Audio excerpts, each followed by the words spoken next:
জীবনের অর্ধেক দুঃখ, হতাশা আর ভারী বোঝা আপনা আপনি হালকা হয়ে আসে যদি পাশে এমন একজন মানুষ থাকে যে মনোযোগ দিয়ে শোনে, গভীরভাবে বোঝে এবং নির্দ্বিধায় বিশ্বাস করা যায়।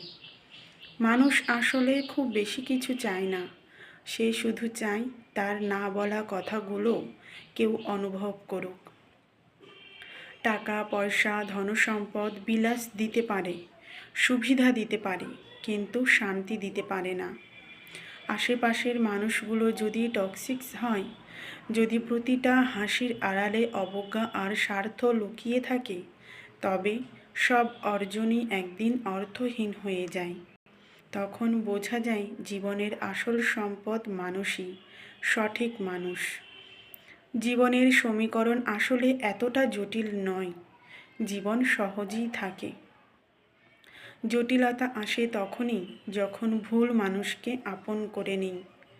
আমরা নিজের হাতেই সহজ সুখকে দুর্বিষহ যন্ত্রণায় বদলে ফেলি। জীবনের শত ব্যর্থতা, না পাওয়া আর দুঃখ কষ্ট এক মুহূর্তে সহনীয় হয়ে ওঠে যদি পাশে ভরসা করার মতো একজন মানুষ থাকে।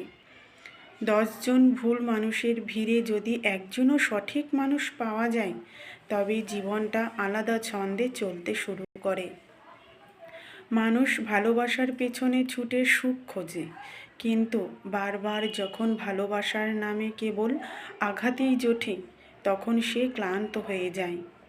ধীরে ধীরে ভালোবাসা থেকেই মুখ ফিরিয়ে নেয় নিজেকে বাঁচানোর জন্য।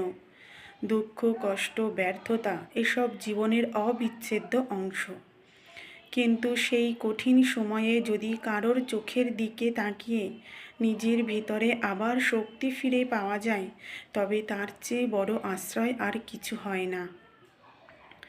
জীবন একা একা বয়ে নেওয়ার জন্য নয়, এই পৃথিবীতে আসার মানেই হলো কাউকে নিয়ে বাঁচা, সুখে দুঃখে পাশাপাশি থাকা। কিন্তু যখন প্রতিটা লড়াই একা একা লড়তে হয়, যখন কাঁদবার মতো কাউকে পাওয়া যায় না, তখন মানুষের বুক ভরে ওঠে, ভেতরে আর দুঃখ রাখার জায়গা থাকে না। শেষ পর্যন্ত মানুষ একটাই জিনিস চায়, একজন মানুষ যে তাকে বুঝবে, সব সময় না হলেও অন্তত সেই মুহূর্তে যখন সে ভেঙে পড়ে, অসহায় হয়ে পড়ে, তখন যেন কেউ বলে, ভয় নেই, আমি আছি।